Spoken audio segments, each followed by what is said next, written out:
추석을 맞이해서 사랑하는 성도님들 그리고 가족 친지를 방문 오셨다가 이렇게 예배 드리러 나오신 모든 성도님들을 환영합니다. 이런 명절에는 가까운 가족들과 함께 이렇게 시간을 보내죠. 그런데 이렇게 주위를 둘러보는데 여기 모인 우리들 역시 가족만큼이나 가깝고 더우세요? 에어컨 좀 틀어주세요. 예. 앞쪽에도 틀어주세요. 예. 여기 모인 우리들은 가족만큼이나 가깝고 그죠? 자주 만나는 하나님이 맺어주신 그런 가족들임을 확신합니다.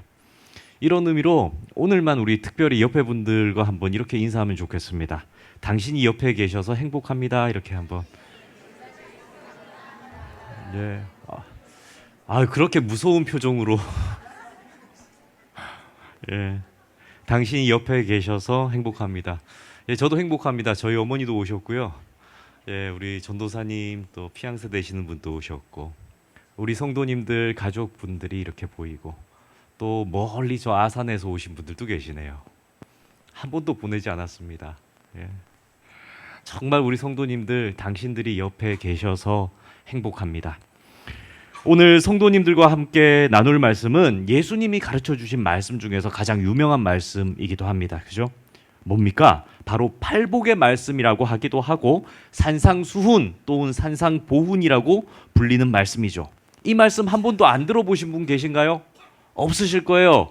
너무 유명한 말씀입니다. 근데 이 말씀이 뭔가 쉽게 얘기하면 예수님이 말씀하시는 복 받는 사람은 이런 사람이다 하는 것이 기록된 말씀이라고요.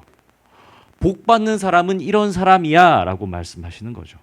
그런데 오늘 이 말씀을 즐겨 읽으시고 아시는 분들 중에서도 맞아, 나도 복 받기 위해서 이렇게 되어야 되겠다 결심하시는 분들은 아마 그 수가 적을 것 같습니다. 왜냐하면 본문 3절과 4절 말씀만 잠깐 돌아봐도요, 주님께서는 누가 복이 있다 하십니까? 빨리 보십시오. 3절과 4절에 심령이 가난한 자, 그리고 또요, 애통하는 자가 복이 있다 말씀하시는 거죠. 복 받기 위해서 그럼 심령이 한번 가난해져 보시겠습니까? 아니면 한번 애통해져 보시겠습니까? 그죠? 일부러 하나님 주시는 복 받으려고 심령이 가난해지고 애통하는 일을 내가 만들어야 되겠다 이렇게 결심하실 분들은 아마도 없으실 것입니다. 왜냐하면 우리가 생각하는 복은 심령이 가난한 것이 아니라 심령이 늘 여유 있는 것이 복 받은 것이고, 애통하는 일보다는 어떤 일이 좋습니까? 웃는 일이 좋지 않습니까? 슬퍼서 눈물 흘리는 일보다는 웃는 일이 더 행복한 일이지라고 생각하기 때문입니다. 몇 주 전인가요? 제가 설교 중에 제 인생의 터닝 포인트에 대해서 짧게 간증했던 적이 있는데요. 그날 저는 꿈에 주님의 음성을 들었다라고 이렇게 간증을 했었습니다. 그죠? 뿐만 아니라 그날 꿈에서 만난 주님을 통해서 육체의 치유도 얻었고, 그리고 제 진로도 목회자로 바뀌게 되었음을 말씀드렸었습니다. 오늘 설교를 위해서 그날 이야기를 조금만 더 보탤게요. 지극히 개인적인 체험이고 또 저에게만 국한된 일이었음을 저는 미리 양해 부탁드립니다. 그날 밤에 주님을 만났는데요. 주님을 원망하다 지친 저에게 주님이 너 한번 목회자로서의 길을 걸어가라 이렇게 말씀을 하시는 거예요. 그래서 저는 생각했어요. 그래도 제가 모태신앙 아닙니까? 성경을 들은 게 있거든요. 그래, 모세처럼 말해야지. 주님, 저는 부족한 자입니다. 저는 말이 우둔한 자입니다. 그런 사람이 어떻게 주님의 일을 하겠습니까? 이렇게 거절하려고 마음에 딱 들였거든요. 그러면서 제가 주님한테 이렇게 허심탄회하게 말씀을 드렸던 것 같아요. 뭐 꿈이었으니까요. 하나님, 저는 목회자가 돼도요, 바베큐 그릴이 있는 넓은 정원이 있는 집이 필요하고요. 죄송합니다. 제가 그냥 그때 기억이 분명하게 떠올라서 말씀드립니다. 4800cc 이상 8기통 엔진을 가진 차를 몰아야 저는 행복하고, 그뿐만이 아닙니다. 저는 아름다운 아내를 얻어야 행복합니다. 그리고 물질에 대한 걱정이 없어야 행복할 사람인데, 목회자가 되어도 주님 정말 저한테 그런 거 주실 수 있으세요? 이렇게 말씀을 드린 거죠. 이 말을 하는 의도가 뭐겠습니까? 안 한다는 거죠. 왜냐하면 저 생각이 있는 사람이에요. 목회자가 되면 힘들고 고생스러운 일, 내가 갖고 싶은 거 못 갖는 거, 그거 얼마나 슬픈 일입니까? 그죠? 그래서 그 일을 못하겠다고 말씀드리려고 하나님한테 이런 얘기를 하는 거죠. 그리고 제 솔직한 행복의 조건들이 그때에는 그것이었습니다. 그런 것들인 거죠. 그래서 만일 그때 꿈에 하나님께서 저한테 단호하게 야, 안 되겠다. 너는 안 되겠다. 목사는 청빈하여야 되고 사모가 예쁘면 교회에 문제가 생기기 때문에 안 된다. 그리고 예수님도 머리 둘 곳이 없었는데 넓은 집이라니 말도 안 된다. 이렇게 말씀을 하셨다면 그때 저는 단호하게 하나님 저도 안 되겠습니다. 이렇게 말씀드리려고 했습니다. 하지만 그때 주님이 분명히 말씀하셨습니다. 그래? 다 주겠다라는 거예요. 다 주겠다 말씀하면 뭐 할 말이 있습니까? 그죠? 그런데 느껴지는 감정이 뭐냐면 다 주겠다라고 보이지도 않고 음성만 들리는데 느껴지는 감정이 뭐냐면 하나님이 다 주겠다라고 말씀하시는데 야, 겨우 그거냐? 네가 행복하기 위해서 겨우 그게 필요한 거야? 라고 말씀하시는 것 같았습니다. 다 줄게 이런 말씀이죠. 그래서 제가 그 꿈이 얼른 깰까 싶어가지고 다 주면 좋죠. 다 주면 너무 좋죠. 그러면서 주님 저 하겠습니다 하고 깼던 겁니다.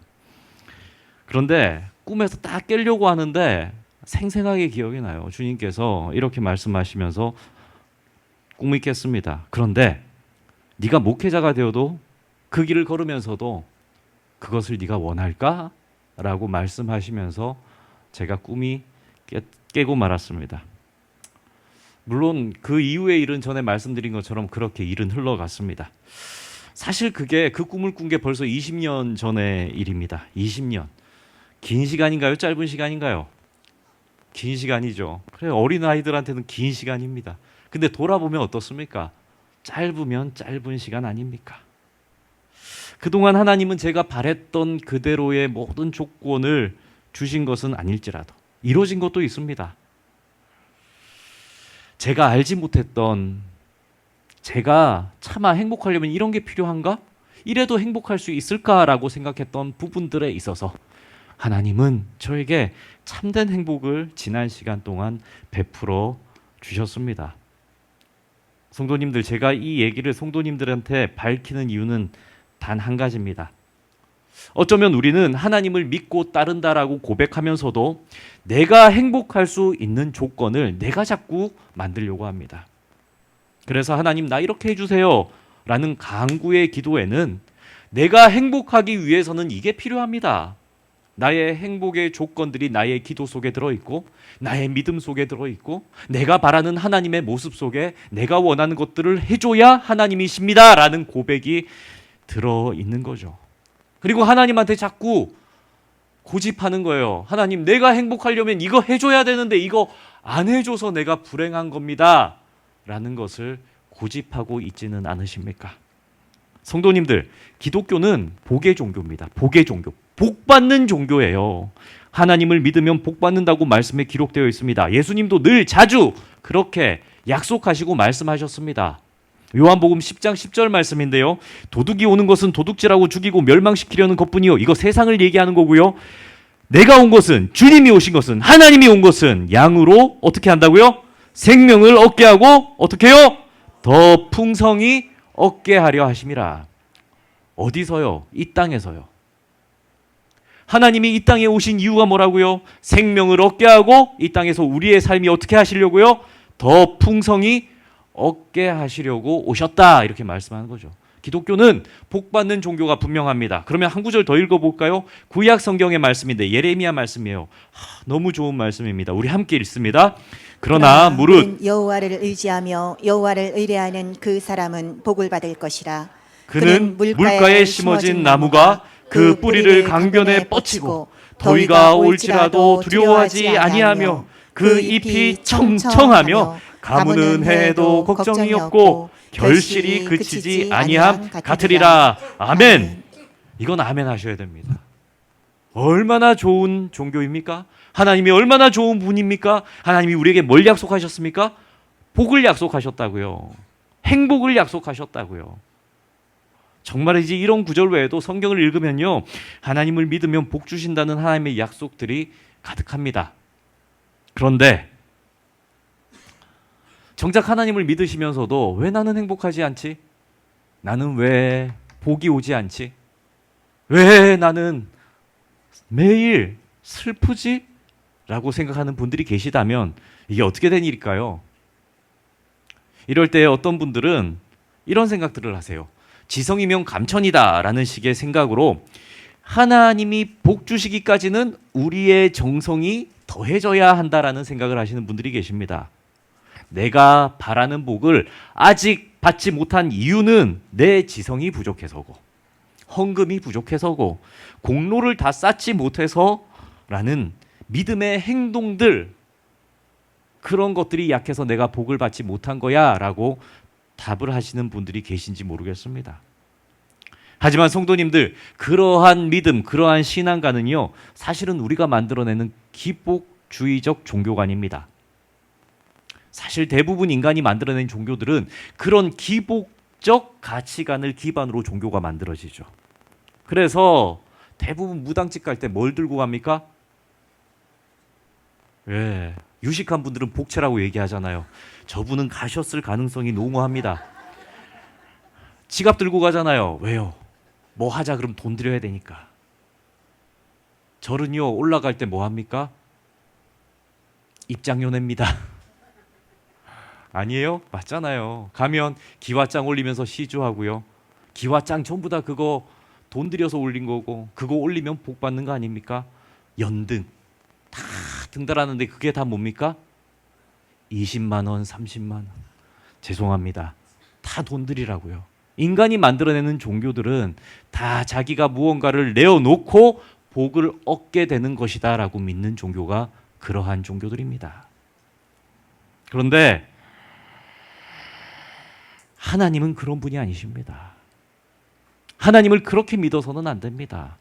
물론 왜 나는 복이 오지 않아요? 나는 왜 아직 행복하지 않아요? 라고 하는 물음 속에는 하나님의 때가 있습니다. 하나님이 주시는 복의 타이밍이 있기 때문에 우리는 때론 기다려야 할 수도 있죠. 하지만 하나님의 복을 얻기 위한 조건으로 우리가 무언가를 내어놓아야 한다. 하나님한테 복 받으려면 이거 포기해야 된다. 하나님한테 복 받으려면 이거 다 끊고 와야 된다. 이런 생각들은 반기독교적인 생각입니다.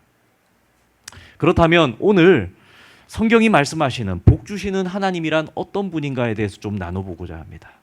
그 의미가 오늘 본문 구절 속에 짧게 담겨져 있어요. 근데 팔복을 말씀하시기 앞 구절에 이 복의 비밀이 숨어 있습니다. 마태복음 5장 1절과 2절의 말씀 우리 함께 읽습니다. 예수께서 무리를 보시고 산에 올라가 앉으시니 제자들이 나아온지라 입을 열어 가르쳐 이르시되 아멘. 이 구절 잠깐 띄워놔 보십시오. 이 구절을 한번 노려보십시오. 어떻습니까? 여기에 복의 비밀이 있다고? 어디에 복의 비밀이 있는 거지? 복의 복자도 없는데 뒤에가 이제 팔복인데 저게 무슨 복의 비밀이 있나 이렇게. 그런데 한번 보십시오. 말씀을. 볼펜이 있으시다면 밑줄도 한번 그어보시고요. 예수께서 산에 올라가 앉으셨다에 밑줄 그어보십시오.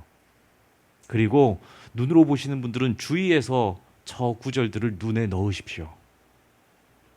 이 구절을 읽을 때에 예수님이 산에 올라갔기 때문에 예수님의 산에 앉으셔서 이렇게 팔복의 말씀을 전하셨구나 이렇게 생각한다면 이 구절은 있으나 마나한 구절로 스쳐 지나가고 말 것입니다. 하지만 성경 말씀은요 1.1획도 하나님의 뜻이 아닌 것이 없음을 우리는 믿습니다. 아멘이십니까? 아멘. 1.1획도 어떠한 구절도 하나님의 말씀에 숨은 의도가 다 들어가 있는 거죠. 이 표현은 그래서 평범한 표현이 아닙니다. 예수님이 산에 올라가서 앉으시니 라는 말씀은 어떠한 특별한 동기가 있구나. 특별한 이유가 있으셨구나. 산에 올라가 앉으셨다는 데에는 뭔가 이유가 있구나 하는 것을 우리는 봐야 해요. 당시 유대인의 문화와 풍습에는 산에 올라가 앉아서 무언가를 강해하고 무언가를 강도하는 일이 있었습니다. 도를 가르치는 일이 있었어요. 랍비들의 문화 속에는. 이게 뭐냐면 어떤 랍비나 율법사 혹은 아주 중요한 사람 중에는 어떠한 권위를 가지고 특별한 지령, 특별한 지혜, 뭔가 귀한 것들을 많은 사람들한테 설파할 때에는 어디에 앉았냐면 바로 산에 올라가 앉았습니다. 높은 곳에. 높은 곳에 산에 올라가 앉았습니다. 즉 이러한 표현과 문화가 오늘 성경에 들어와 있다는 거죠. 그러면 산에 올라가 앉으셨다는 이 모습은 예수님께서 굳이 산으로 올라가셔서 거기에 앉으셔서 팔복의 말씀을 전하셨다는 것은 뭔가 이유가 있는 거죠. 왜냐하면 예수님 평소에 복음서를 쭉 읽어보면 어디서 보통 말씀하십니까? 그렇죠? 평지에서도 하고 호숫가에서도 하고 그리고 대부분 해당에서도 하고 어느 집에서도 하십니다. 그러니까 장소에 국한됨이 없으셨어요. 그런데 굳이 오늘 복을 말씀하시는 자리는 어디서 했다고요? 산에 올라가서 높은 곳에 올라가서 거기에 앉으셔서 설파를 하셨습니다. 평상시와는 다르게 건의가 있고 아주 중요한 의도가 있었음을 이 구절이 밝히 드러내는 것입니다. 그러면 생각해야 돼요. 왜 예수님께서 다른 말씀을 하실 때는 그냥 하셨는데 복에 대해서 말씀하실 때에는 특별하게 권위 있는 행동을 가져다가 당시의 문화 속에서 많은 사람들이 아는 거예요. 아, 저 산 위에 올라가서 말씀을 전한다라는 것은 뭔가 특별하다. 저 말씀은 그대로 들어야 된다라는 것을 안다고요. 왜 그러면 예수님은 그렇게 하셨는가? 왜 그렇게 하셨을까요? 이 말씀은 너희가 1.1획도 다르게 들으면 안 돼. 너희가 이 말씀은 그대로 받아야 돼. 문자 그대로. 내가 말하는 그대로. 너희의 생각을 썩지 말고 들어야 돼라는 의도를 갖고 하신 거거든요. 그러면 왜 굳이 복에 관해서는 하나님께서 이렇게 엄격하게 말씀하셨을까요? 왜냐하면 당시 예수 그리스도를 따른다고 하는 사람들이요, 하나님의 말씀을 쉽게 생각했기 때문입니다. 하나님의 가르침에 대해서 자신이 원하는 대로 자기가 편한 대로 해석하고 들으려고 했기 때문이죠. 이게 성경의 이야기 속에 나옵니다. 오병이어 사건이 일어난 후의 일입니다. 오병이어 사건이 뭡니까? 큰일 났네요. 말씀드릴게요. 오병 뭡니까? 떡 5개 하고 이어 뭡니까? 물고기 2마리로 몇 명을요? 아시잖아요. 봐요. 아시네. 5,000명을 어떻게 합니까? 자, 생각을 해보세요. 뭐로요? 떡 몇 개요? 5개. 물고기 2마리로 몇 명을요? 5,000명을 먹이셨다고요. 자, 근데 그걸 어떻게 먹이셨을까요? 그거를 받아서 축사하시고 나누었더니 몇 명이 먹었더라? 5,000명이 먹고 몇 강주리가 남았더라? 엄청난 강주리가 남았더라, 이렇게 얘기하죠. 자, 우리 여기 식당 봉사하시는 우리 봉사장님 여기 계실 때 권사님 어디 계시 숨으셨는데 보리떡 5개와 물고기 2마리라도 5,000명을 먹였답니다. 그런 기적적인 사건이 있었어요. 근데 그 기적적인 사건 후에 사람들이 더 많이 예수님을 따랐을까요? 더 적게 예수님을 따랐을까요? 허다한 무리가 예수님을 따라옵니다. 허다한 무리가 예수님을 따라와요. 그런데 예수님이 그렇게 따르는 무리들한테 호통치시는 장면이 나와요. 뭐라고 치시는가? 너희가 나를 따르는 까닭은 영혼의 구원을 믿기 때문이 아니라 육체의 필요를 원하기 때문 아니냐라고 호통을 치십니다. 오병이어 사건, 너희들의 육체의 필요를 채워준 사건에 너희가 주목하여서 내가 전하는 모든 말씀을 너희의 육적인 것들을 위해 듣고 나를 따르는 것이 아니냐라고 말씀하시는 거죠. 이게 요한복음 6장 26절과 27절에 나옵니다. 제가 읽어드립니다. 예수께서 대답하여 이르시되 내가 진실로 진실로 너희에게 이르노니 너희가 나를 찾는 것은 표적을 본 까닭이 아니요. 여기서 표적은 구원에 대한 증거입니다. 그런데 그게 아니고 떡을 먹고 배부른 까닭이구나. 썩을 양식을 위하여 일하지 말고 영생하도록 있는 양식을 위하여 하라. 이 양식은 인자가 너희에게 주리니 인자는 아버지 하나님께서 인치신 자니라. 아멘. 사람들이 예수님을 오해했다는 겁니다. 저 사람 따라다니면 한 자리 하겠지. 왕이 될 테니까. 저 사람 따라다니면 먹고 사는데 걱정 없겠지. 왜? 기도 한 번에 이렇게 많은 음식을 베풀 수 있는 능력이 있으니까. 저 사람 따라다니면 이 세상에서 걱정 근심이 없겠지. 왜? 저 사람은 능력이 있으니까. 저 사람한테서 내가 뭔가를 받으면 되니까. 예수님이 증거하시고 가르치시는 하나님의 말씀, 구원의 말씀에 관심 가지기보다는 어디에 관심을 가진다고요? 자기의 필요, 내 행복의 조건들에 저 사람은 부합된 사람이다라고 생각을 하고 따랐다는 겁니다. 그래서 예수님이 호통을 치시는 거죠. 나는 하나님이 인치신 하나님의 말씀을 전하는 사람인데 왜 너희들 나를 그렇게 보니? 오해했다 말씀하시는 겁니다. 이처럼 사람들이 하나님을 믿는다, 하나님을 의지한다, 하나님께 나오면 복을 받는다라는 이러한 종교적인 생각들 속에는, 그 믿음 속에는 내 욕망이 충족되는 곳, 내 욕망을 충족시켜 주시는 분이라는 그 믿음이 오해되어 들어가 있다는 말씀입니다. 그래서 예배당에 오래 나왔어도, 예배를 그토록 많이 드렸어도, 나 믿음 있고 직분 이렇게 받은 사람이라고 얘기를 하면서도 창조주 하나님을 내가 바라는 것을 이루어주는 우상으로 전락시키고, 구약에 많이 나오지 않습니까? 드라빔, 신상, 우상으로 전락시켜버리고, 내가 어르고 달래고 내가 뭔가를 좀 더 잘해주면, 내 하나님 이거 했잖아요, 그렇게 얘기하면 내가 원하는 것을 해줘야 하는 하나님으로 자꾸 우리는 하나님을 낮추고 있지는 않으십니까? 그런 우리들에게 예수님은 참된 복, 팔복입니다. 그죠? 이 복, 하나님이 주시는 복에 대해서 말씀하시기 전에 하나님의 말씀의 권위를 너희가 먼저 인정해야 된다라는 것을 보여주신 거죠. 왜 높은 산에 올라가셔서 그 산에 자정하시고 말씀을 하셨는가? 하나님의 복에 대해서 가르치셨는가? 그것은 하나님이 말씀하시는 어떠한 복보다도 먼저 하나님의 말씀 그 자체가 권위 있다, 그 말씀 그 자체가 너희들은 기히 여겨야 하는 것이다라는 것을 가르쳐주고 싶으셨던 것입니다. 그렇다면 우리가 복 받기 전에, 하나님의 말씀을 듣기 전에, 하나님의 말씀을 우리의 마음속에 모시기 전에 우리의 반응이 어떠해야 되겠습니까? 우리의 태도요. 하나님 아버지 앞에 나오는 우리의 태도는 어떠해야 되겠습니까? 우리의 태도 역시 마태복음 5장 1절과 2절 사이에 숨어 있습니다. 다시 한번 말씀 띄워주시겠어요? 예수께서 무리를 보시고 산에 올라가시니 제자들이 어떻게 합니까? 제자들이 나온지라. 그러자 2절에 어떻게 합니까? 입을 열어 가르쳐 이르시되. 나온지라, 제자들이 나온지라. 제자들만 나온 건 아니고요, 당시에 많은 무리들이 예수님의 말씀을 들으려고 쫓아 올라왔습니다. 근데 성경이 말씀하죠. 제자들이 나온지라. 그럼 그 말씀을 듣기 위해서 제자들은 예수님을 따라 어디를 올라갔다는 얘기입니까? 산으로 말씀을 듣기 위해 산으로 올라갔다는 얘기입니다. 그리고 예수님이 앉으셨을 때야 비로소 제자들은 산을 올라가던 수고로움을 덜고 앉아서 얘기를 들을 수가 있었겠죠. 그게 제자들이 나온지라라는 뜻입니다.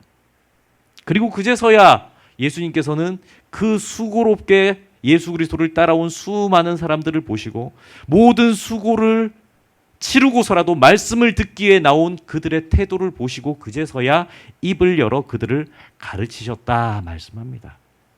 즉 귀한 말씀을 깨닫기 위해서는 바로 우리도 예수님을 따라 산 위에 올라가 말씀하시는 주님 앞에 앉아야 한다는 뜻입니다. 주님이 산에 오르셔서 말씀하셨다는 것은 이제 나도 그 주님을 만나기 위해, 주님의 말씀을 듣기 위해 산 위로 올라가야 된다라는 것을 뜻하는 거죠.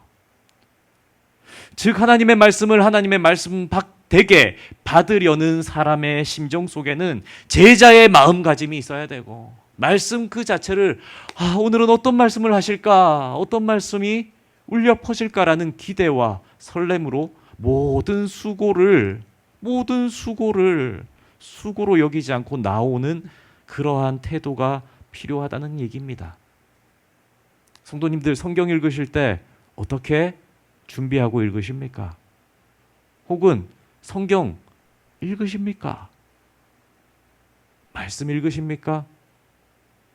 내 바람을 하나님께 쏟아놓는 기도는 하는데 하나님이 우리한테 가르쳐 주시는 말씀에 대해서는 우리는 어떠한 태도를 취하고 있습니까?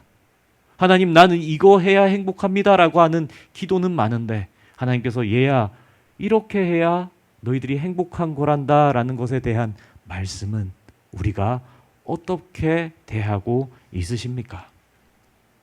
아무리 바빠도, 아무리 사는 게 힘이 들고 정신없어도, 아무리 우리를 낭만케 하는 일이 있어도, 심지어 우리를 절망하게 하는 사건들이 우리에게 일어나도 우리는 주님을 따라 산으로 올라가 주님 앞에 앉아 그분의 말씀에 귀를 기울이는 태도를 취할 때야말로 팔복의 말씀을 듣게 될 줄 믿습니다. 환경을 바꿔달라는 기도를 하기보다는 이 환경 속에서 하나님이 무엇을 말씀하고 계신가? 천지를 지으시고 천지를 운행하신 하나님이 나를 이렇게 만드셨다면, 나에게 이렇게 하라고 하셨다면, 나에게 이런 간섭을 하셨다면, 이 상황 속에서 하나님은 나에게 무엇을 말씀하시고자 하는가에 대한 그런 태도를 가질 때야말로 우리는 그 일상 속에서 주님 주시는 복을 받을 줄 믿습니다. 요즘 설교 듣기가 얼마나 편리한 시대입니까? 그죠? 대략 한 10년 전에 우리 설교 들으려면 어떻게 해야 됐습니까? 테이프를 사야 되고 CD를 사야 되고, 그죠? 아니면 현장에 나와서 예배를 꼭 드렸어야 됐습니다. 그런데 정말 얼마 되지 않았습니다. 스마트폰이 보급이 되고 영상과 방송이 유튜브라는 것을 통해서 나오고, 특별히 코로나 시대를 겪으면서 완전히 예배를 드리는 환경이 바뀌어버렸습니다.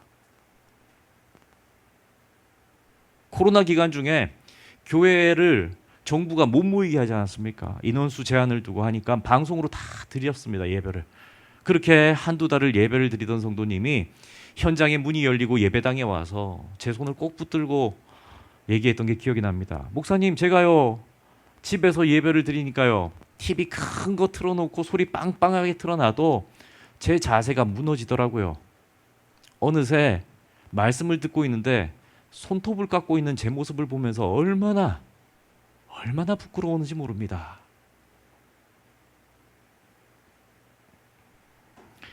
그런 시기들을 겪으면서 혹 우리의 예배 태도, 말씀을 대하는 태도가 변하지는 않았습니까?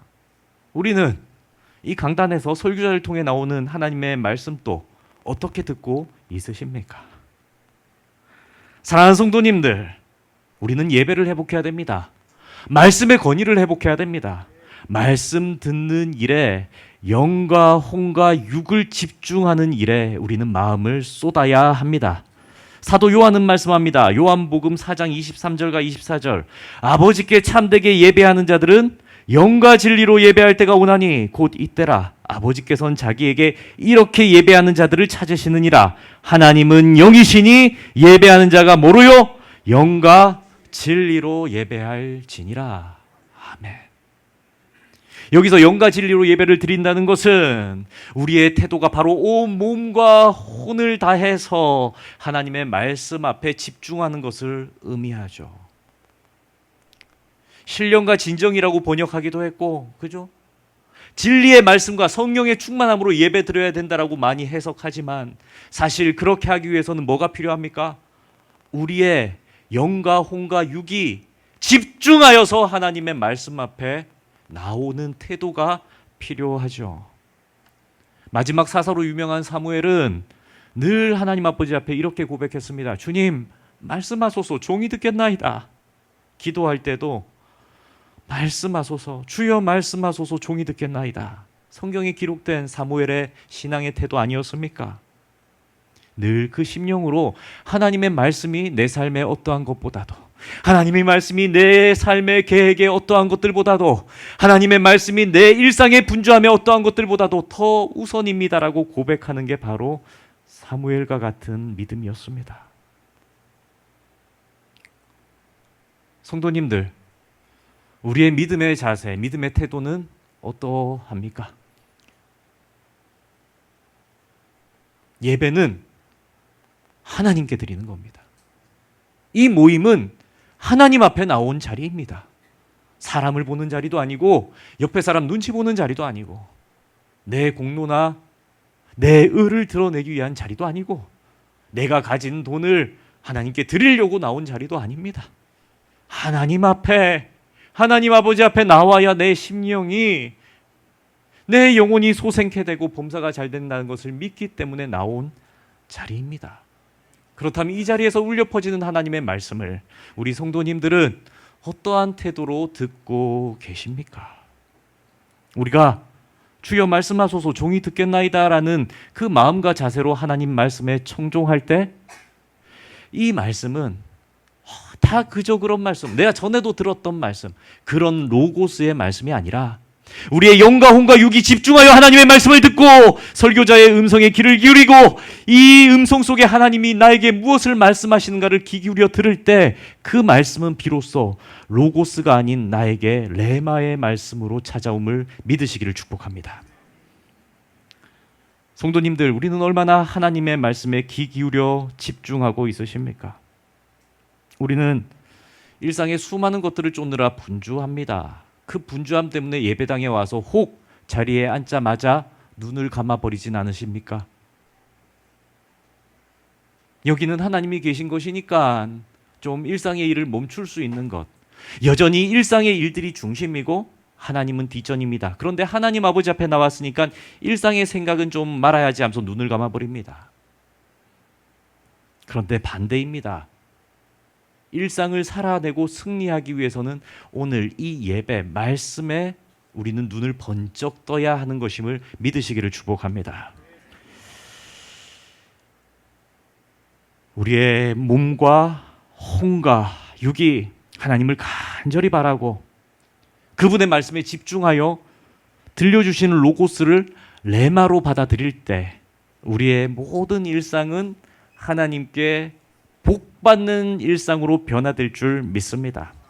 성도님들, 산상수훈의 말씀을 읽어보면요, 하나님은 우리가 어떤 상황에서든 평안을 주시는 분이다라는 의미로 말씀을 하고 계십니다. 심령이 가난한 자도 애통하는 자도 하나님을 믿으면, 하나님 아버지 앞에 나오면 천국을 보고 그 마음에 큰 위로를 얻게 될 것이다. 하나님 그분 자체가 복이다라는 것을 먼저 말씀하시죠. 결코 우리의 상황이 바뀌어야 너희들이 행복하게 될 것이다 라고 말하는 조잡한 신이 아니라 너희들이 있는 모습 그대로 나의 앞에 나오기만 하면, 너희들 슬프니? 너희들 마음이 가난해졌니? 너희들 애통하니? 너희들 힘드니? 내 앞에 그저 나오기만 하면 너희들 행복한 사람으로 바뀐다 라고 말씀하시는 거죠. 우리가 어떤 상황에 처할지라도, 어떤 어려움에 있을지라도, 심지어 그 심령이 가난하여 천국을 볼 수 있는 눈이 없을지라도 하나님 아버지 앞에 나와 그 말씀을 청종하기만 하면 천국을 보게 되고 그 눈에 눈물이 마를 것이다 가르쳐 주십니다.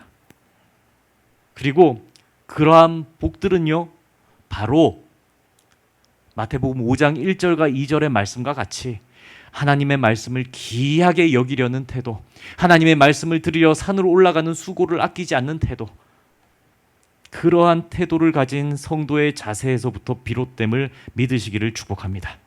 사랑하는 한빛교회 성도님들, 마태복음 4장 4절에 예수님은 이렇게 말씀하십니다. 예수께서 대답하여 이르시되 기록되었으되 사람이 떡으로만 살 것이 아니요 하나님의 입으로부터 나오는 모든 말씀으로 어떻게 해요? 살 것이라 하였느니라. 아멘, 아멘. 하나님의 입으로부터 나오는 모든 말씀으로 살 것이다. 여기서 이 말씀은 로고스라는 단어가 아닌 레마라고 기록되어져 있습니다. 성경이 참 독특해요. 같은 말씀을 로고스 또는 레마라고 하는데 너희가 받아서 그 말씀이 너희의 심령에 새겨지고 너희의 신비에 새겨져서 너에게 육화된 말씀이라고 표현할 때는 레마라고 표현하는 겁니다. 근데 단순한 진리는 로고스라고 표현을 하셨죠. 그런데 예수님이 말씀하세요. 너희들이 사는 것은 사람의 떡이 아니라 누구다? 하나님의 입으로부터 나오는 모든 말씀이 있을 때 너희가 살 수 있다 가르쳐 주십니다. 성도님들, 명절이죠. 명절이면 잔치 음식을 합니다. 왜요? 잔치 음식을 먹으면 육신이 기쁘니까요. 우리는 명절 가족들이 모여서 즐거운 시간을 보내기 위해서 육체의 만족을 취하기 위해 한 끼 먹는 일에도 전심전력을 다해서 요리를 하지 않습니까? 식탁이 풍성해지도록 음식을 준비해서 그리고 그제서야 그 음식을 나누어 먹고 마시면서 육체가 즐거워한다라고 생각을 하죠. 한 번의 쾌락, 육체의 즐거움을 위해서도 그만큼 값비싼 대가를 지불합니다. 그렇다면 우리는 정말 로고스의 말씀이 나의 심령을 적시고 나의 심령을 뜨겁게 만들고 나를 행복하게 만드는 레마의 말씀으로 만들기 위해서 우리의 영혼은 어떠한 준비를 하고 이 예배당에 왔는가? 어떠한 준비를 하고 이 성경책을 펼치는가에 대해서도 돌아보아야 합니다.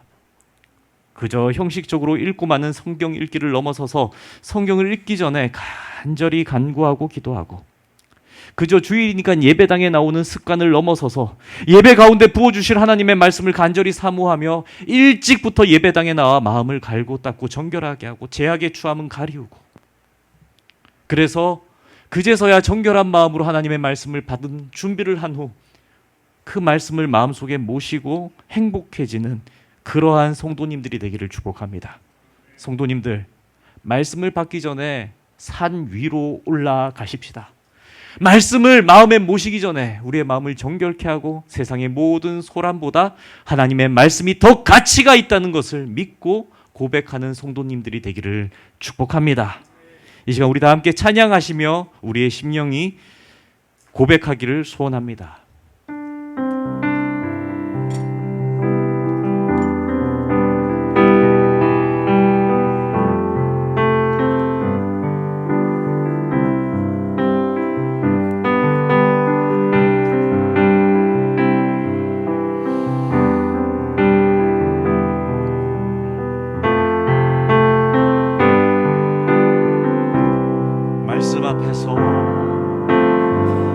말씀 앞에서 경외함으로 주께 홀로 섭니다. 생명의 말씀 읽고 순종해 주를 예배합니다. 우리 다시 한번 고백합니다. 말씀 앞에서 경외함으로 주께 홀로 섭니다. 생명의 말씀 읽고 순종해 주를 예배합니다. 기록된 말씀 힘이 있어서 진리로 우리 거룩해 하며 거룩한 말씀 세세 영원히 복음이 되어 말씀하시네. 하나님 말씀에 두려워 떠는 자, 그 말씀에 생명을 거는 자, 한 사람 찾으시는 주님의 약속입니다.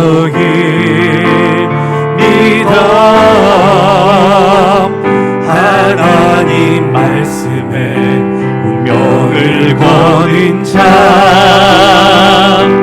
순종하며 주 따라가는 자, 영원한 하나님 나라 이뤄갈 주의 교회여 일어나라. 하나님 말씀에 두려워 떠는 자, 그 말씀에 생명이 거는 자, 한 사람 찾으시는 주님의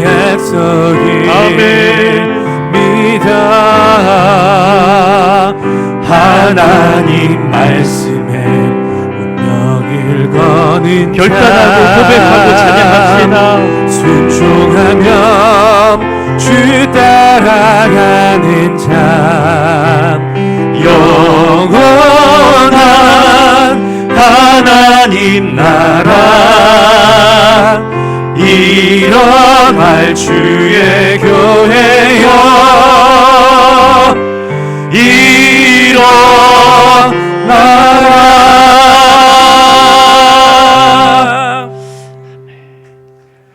사랑과 은혜가 풍성하신 하나님 아버지, 저희는 세상이 말하는 행복이 아니라 하나님이 주시는 참된 행복을 사모합니다.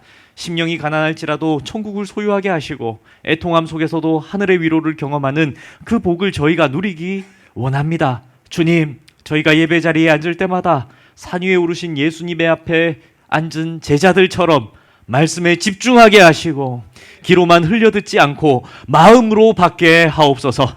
하나님의 말씀이 저희의 삶의 로고스로 머물지 않고 오늘 저희를 변화시키는 레마로 역사하게 하옵소서. 저희가 추구했던 행복의 조건들을 이 자리에서 내려놓습니다. 물질과 환경이 아니라 주님의 임재 안에서 만족하며 어떤 상황 안에서도 평안을 잃어버리지 않는 믿음을 허락해 주옵소서. 주님의 말씀이 저희의 길이 되고 등불이 되어 매일의 삶을 인도하여 주옵소서. 오늘 드려지는 예배를 통해 우리 안에 욕망과 세속적 기준이 사라지고 하나님의 나라의 가치가, 하나님의 말씀이 다시 세워지게 하옵소서.